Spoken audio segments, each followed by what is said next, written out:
పెళ్లి తర్వాత తండ్రి తన కొడుకుకి, తల్లి కూతురికి చెప్పవలసిన 20 సత్యాలు. పెళ్ళైన తర్వాత తల్లిదండ్రులు పిల్లలకు సరైన మాటలు చెప్పకపోవటం వల్ల భార్యాభర్తల మధ్య అనేకమైన అపార్థాలు, గొడవలు జరుగుతున్నాయి.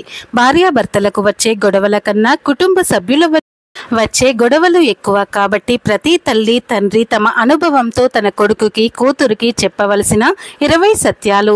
ఈ మాటలు చెప్పడం వల్ల మీ పిల్లలు సమస్యల్లో చిక్కుకోరు. ముందుగా ప్రతి తండ్రి తన కొడుకుకి చెప్పవలసిన ఆ 20 సూత్రాలు ఏమిటో ఇప్పుడు ఈ వీడియో ద్వారా మనం తెలుసుకుందాం. అలాగే ఈ వీడియో చూసే ముందు జై శ్రీకృష్ణ అని ఒక చిన్న కామెంట్ అయితే చేయండి. నెంబర్ 1, తల్లి మీద గౌరవంతో ప్రతి చిన్న విషయంలో భార్యతో గొడవ పెట్టుకోకూడదు, జీవించలేరు.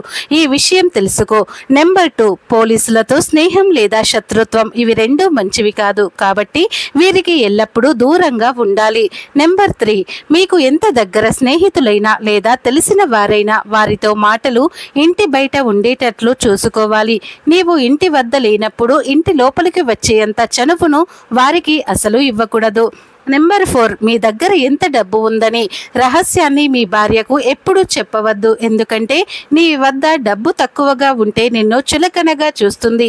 నీ వద్ద డబ్బు ఎక్కువగా ఉంటే నీ భార్యకు అహంకారం పెరుగుతుంది. ఇవి రెండూ కూడా భవిష్యత్తులో నీకు చెడుగును కలిగిస్తాయి. నెంబర్ 5, నీ తల్లి తండ్రి తప్పులు సలహాలు 100 సార్లు ఇచ్చినా వారిపై గట్టిగా అరవవద్దు.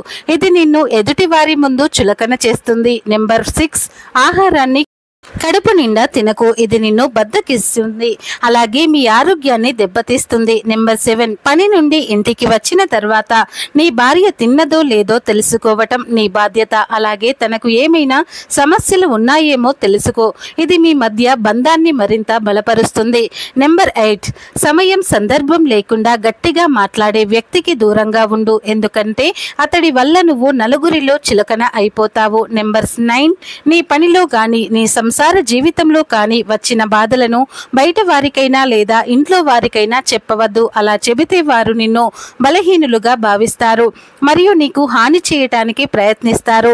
నెంబర్ 10, తప్పు చేసిన ప్రతిసారి క్షమాపణలు చెప్పి మళ్ళీ తప్పు చేసే వ్యక్తికి చాలా దూరంగా ఉండు, ఎందుకంటే అతడు నిన్ను ఇప్పటికే లోకువగా చూస్తున్నాడు అని అర్థం. నెంబర్ 11, పేదవారిని స్నేహితులుగా చేసుకోవద్దు, ఎందుకంటే నీ ఆర్థిక పరిస్థితి ఇంకా దెబ్బతింటుంది.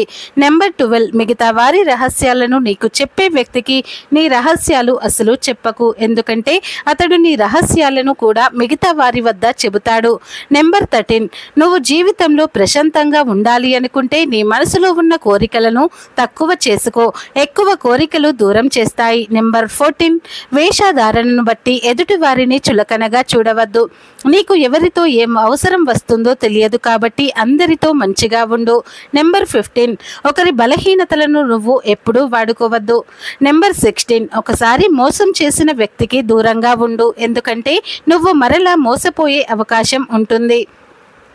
నెంబర్ 17, బిచ్చగాడితో లేదా పేదవాడితో ఎప్పుడు గొడవలు పెట్టుకోవద్దు, ఎందుకంటే చూసిన వారు నిన్ను కూడా వారిలాగే చూస్తారు.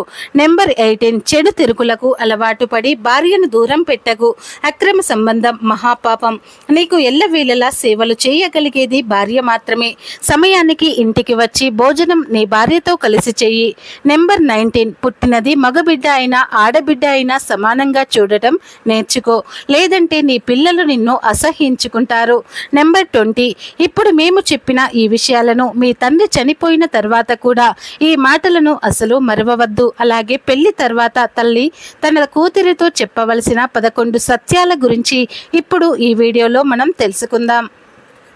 పెళ్లి తర్వాత తల్లి తన కూతురితో ఈ మాటలు చెప్పకపోతే భవిష్యత్తులో అందరూ కలిసి ఏడ్చే రోజులు వస్తాయి. కాబట్టి ముందుగా ఈ విషయాలు తెలుసుకుంటే మీ కూతురి జీవితం ఆనందంగా హాయిగా ముందుకు సాగుతుంది. నెంబర్ 1, పెళ్ళైన కొత్తలో ఉండే కోరికలు, ప్రేమ ఆ తర్వాత మగాడికి ఉండవు. కాబట్టి కొత్తలో ప్రేమ చూపిస్తున్నాడు కదా అని నీ పుట్టింటి రహస్యాలను చెప్పకు. అంటే నీ పుట్టింటి పేదరికం, నీ సోదరుల మధ్య జరిగిన గొడవలు ఎట్టి పరిస్థితుల్లోనూ నీ భర్త వద్ద కానీ మీ అత్తామామల వద్ద కానీ చెప్పవద్దు.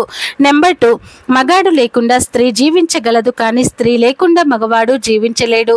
ఈ విషయం గుర్తుపెట్టుకొని నడుచుకో. నెంబర్ 3, భర్త సోదరులతో కానీ ఇంటికి వచ్చిన మగవారితోనైనా వారి మొహం చూస్తూ నవ్వుతూ మాట్లాడవద్దు.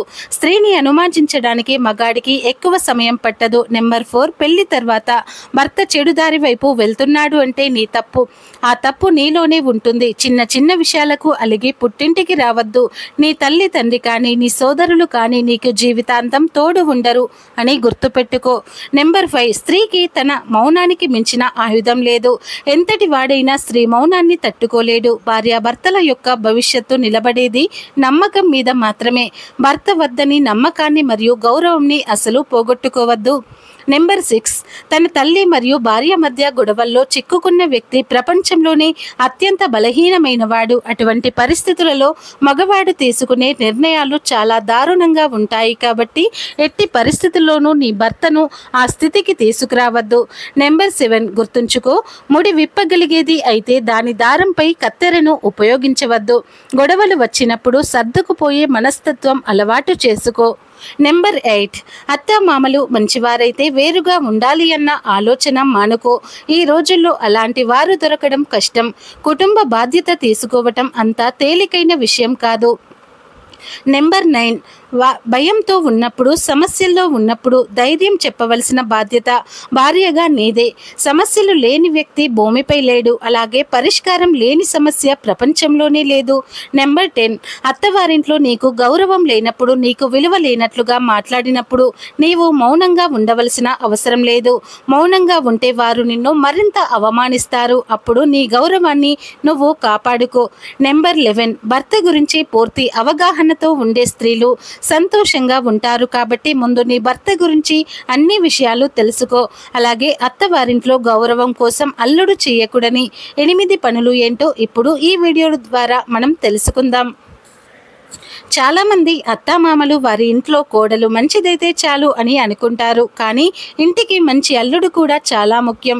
ఎంతో పుణ్యం చేసుకుంటేనే మంచి అల్లుడు లభిస్తాడు. మంచి అల్లుడు ఎలాంటి లక్షణాలను కలిగి ఉంటాడో ఇప్పుడు మనం తెలుసుకుందాం.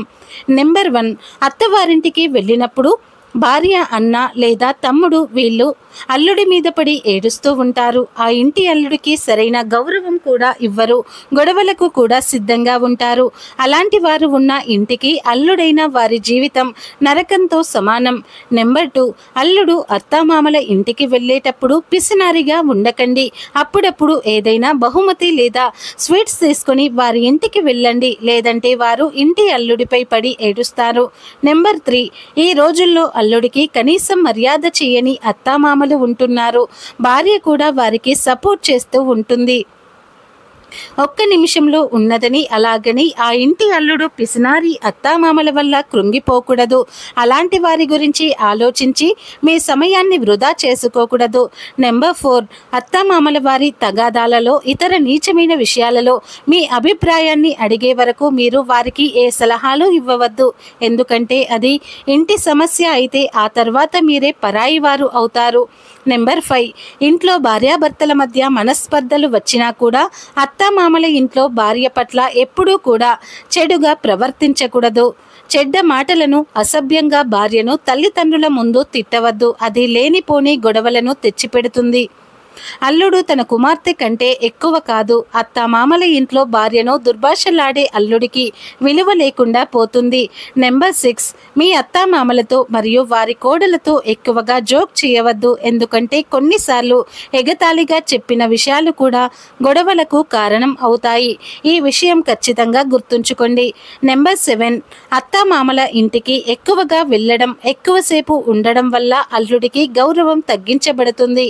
అలాగే భార్యను ఎక్కువ రోజులు పుట్టింటిలో ఉంచితే అల్లుడిని లోకంగా చూస్తారు.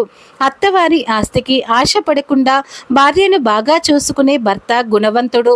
నెంబర్ 8, అత్తామామలపై ఉన్న కోపంతో భార్యను హింస పెట్టకూడదు.